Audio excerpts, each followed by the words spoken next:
Hello दोस्तों, welcome back to my channel. तो मैं फिर से हाजिर हो गई हूँ मैं आप लोग के सामने एक नई कहानी के साथ।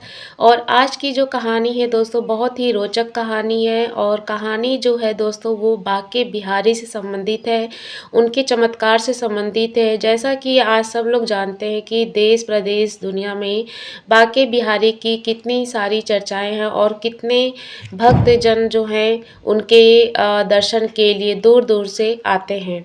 तो आज के अपनी इस वीडियो में इन्हीं के चमत्कार मैं यहाँ पे बताने जा रही हूँ दोस्तों, तो बने रहिए मेरे साथ। दोस्तों, वृंदावन में बाके बिहारी जी का विशाल मंदिर है, जहाँ देश विदेश से भक्त सिर्फ उनकी एक झलक पाने के लिए आते हैं।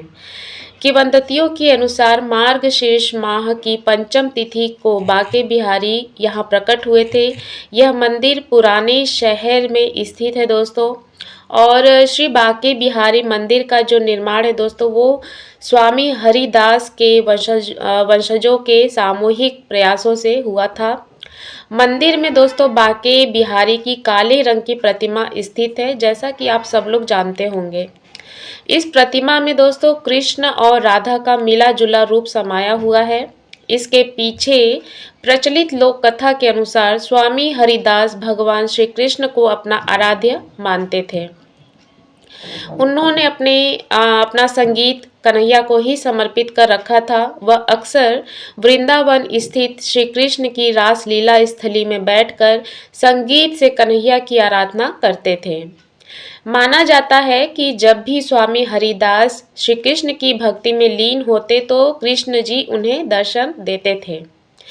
एक दिन स्वामी हरिदास के शिष्य ने कहा कि बाकी लोग भी राधे कृष्ण के दर्शन करना चाहते हैं। उनकी भावनाओं का ध्यान रखकर स्वामी हरिदास भजन गाने लगे। और जब श्री कृष्ण और राधा ने उन्हें दर्शन दिए तो उन्होंने भक्तों की इच्छा उनसे जाहिर की। तब राधा कृष्ण ने उसी रूप में उनके पास ठहरने की बात कही। इस पर हरिदास ने कहा कि कान्हा, मैं तो संत हूँ, तुम्हें तो कैसे भी रख लूँगा, लेकिन राधा रानी के लिए रोज नए आभूषण और वस्त्र कहाँ से लाऊंगा। भक्त की बात सुनकर श्री कृष्ण मुस्कुराए और इसके बाद राधा व कृष्ण की युगल जोड़ी एकाकार होकर एक विग्रह रूप में प्रकट हुई। कृष्ण राधा के इस रूप को स्वामी हरिदास ने बाके बिहारी नाम दिया। ध्रुपद के जनक स्वामी हरिदास का जन्म दोस्तों विक्रम संवत 1535 में भाद्र पक्ष शुक्ल पक्ष की अष्टमी को हुआ था। पिता आशुधीर माता गंगा देवी के साथ अपने उपास्य राधा माधव की प्रेरणा से अनेक तीर्थ यात्रा करने के बाद अलीगढ़ के कोल स्थित हरिदास गांव में बस गए। संगीत सम्राट तानसेन एवं बैजू बावरा जैसे संगीतज्ञ स्वामी हरिदास के शिष्य थे। संवत 1627 में एक बार अकबर बादशाह भी तानसेन की प्रेरणा से वृंदावन आए थे। तानसेन उन्हें स्वामी जी के पास ले गए, किंतु वे जानते थे कि स्वामी जी अपने मन से गाते हैं, किसी को सुनाने के लिए नहीं। इसीलिए एक दिन तानसेन एक राग का रियाज करने लगे और जानबूझकर राग के सुर गलत लगा दिए। गलत सुर सुनकर स्वामी हरिदास जी की बहुत क्रोध आया और वह सही राग गाने लगे। उनका मधुर गायन सुनते ही आकाश के बादल झमाझम बरस उठे और सम्राट अकबर भी उनके मुरीद हो गए। बिहारी जी के संपूर्ण भारत में अलग अलग नामों से कई मंदिर हैं दोस्तों, किंतु इस मंदिर की विशेषता इसको अन्य मंदिरों से भिन्न बनाती है। मंदिर के सेवायरत बताते हैं कि अन्य मंदिरों की तरह यहाँ हर रोज मंगला आरती नहीं होती है। कहते हैं कि यहाँ निधि वन में हर रात्रि रासलीला के बाद कृष्ण और राधा विश्राम करते हैं और सुबह सुबह आरती करने से उनकी निद्रा भंग होती है। बाके बिहारी जी की मंगला आरती केवल जन्माष्टमी के दिन ही होती है। इसी प्रकार केवल शरद पूर्णिमा के दिन ही श्री बाके बिहारी जी को बंशी धारण कराई जाती है। केवल श्रावण तीज के दिन ही ठाकुर जी झूले पर बैठते हैं और उनके चरण दर्शन भी केवल अक्षय तृतीया के दिन ही होते हैं। इन दिनों में ठाकुर जी के दर्शन के लिए बड़ी संख्या में लोग उमड़ते हैं दोस्तों। मंदिर में भगवान कृष्ण की पूजा के तहत उनका विधिवत श्रृंगार किया जाता है। उन्हें भोग में माखन, मिश्री, केसर, चंदन और गुलाब जल चढ़ाया जाता है। वृंदावन में सबसे ज़्यादा भीड़ यदि किसी मंदिर में होती है तो वो यही मंदिर है दोस्तों। मान्यता है कि बांके बिहारी की छवि को लगातार देखने से भक्त श्री कृष्ण की भक्ति में वशीभूत हो उनके साथ ही चला जाता है। इसीलिए दोस्तों मंदिर में उनकी मूर्ति के आगे एक पर्दा लगाया जाता है जो हर 2 मिनट में हिलता है, ताकि कोई भी बांके बिहारी को एकटक न देख सके। माना जाता है कि उनकी मूर्ति में इतना आकर्षण है कि लोग उन्हें देखते ही उनकी ओर खींचे चले जाते हैं। साथ ही उनकी आंखों से अपने आप आंसू भी बहने लगते हैं। दोस्तों इसी के साथ आइए हम आपको बताते हैं बांके बिहारी जी के चमत्कार। दोस्तों अदालत में गवाह, जैसा कि दोस्तों वृंदावन में एक बूढ़ी महिला अक्सर रोती और भक्तों को ठंडा जल पिलाते हुए कृष्ण जी के गीत गाती थी।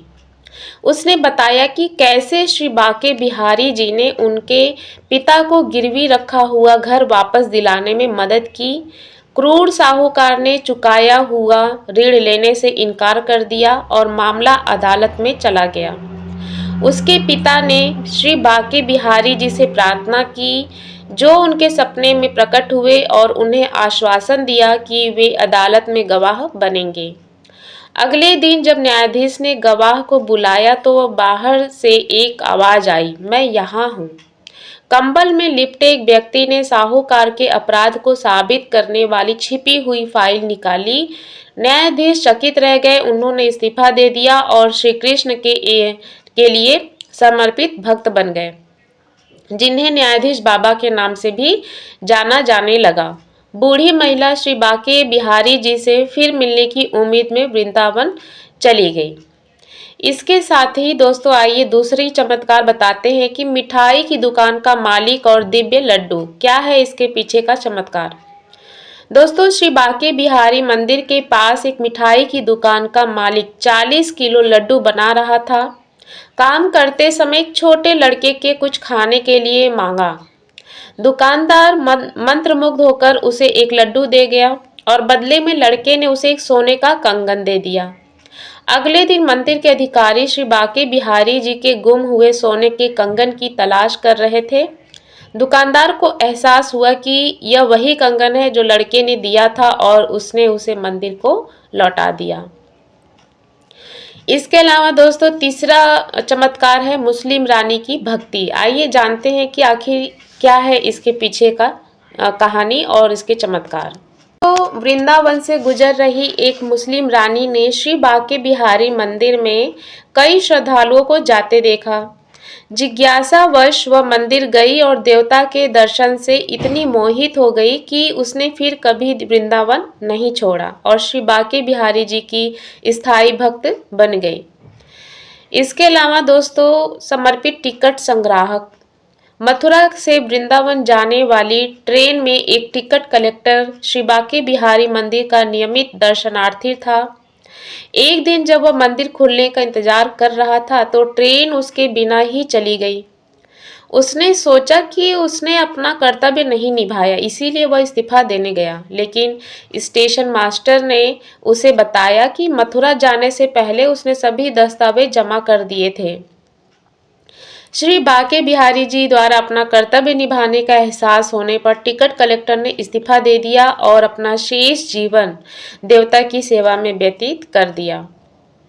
दोस्तों यह थे कुछ चमत्कार जो कि मैंने आप लोगों को बताया, और इन सब चमत्कारों को सुनने के बाद निष्कर्ष और शिक्षा जो हमें दोनों मिलता है वो यही है कि पहले तो निष्कर्ष यह है कि कथाएं श्री बांके बिहारी जी की सर्वव्यापकता और परोपकारिता को खूबसूरती से दर्शाती हैं, जो भी आज मैंने अभी आपको सुनाया। और ये हमें भक्ति की शक्ति और आस्था के महत्व और भगवान की असीम कृपा का पाठ पढ़ाती है। और इसके अलावा दोस्तों नैतिक शिक्षा इससे क्या मिली है कि ईश्वर के प्रति सच्ची भक्ति और आस्था से दैवीय चमत्कार और हस्तक्षेप हो सकते हैं। भगवान अपने भक्तों की अकल्पनीय तरीकों से रक्षा करते हैं और उन्हें आशीर्वाद देते हैं। दयालुता, ईमानदारी और समर्पण के कार्य ईश्वरीय कृपा को आकर्षित करते हैं। तो दोस्तों यह थे कुछ मतलब कि चमत्कार और बांके बिहारी जी के प्रकट होने की कहानी। आई होप मेरी आज की वीडियो आप लोगों को बेहद ही पसंद आई होगी। तो मिलते हैं ऐसी ही रोचक कहानियों के साथ, तब तक के लिए राधे कृष्णा बोलिए साथ में और बाय बाय, सी यू।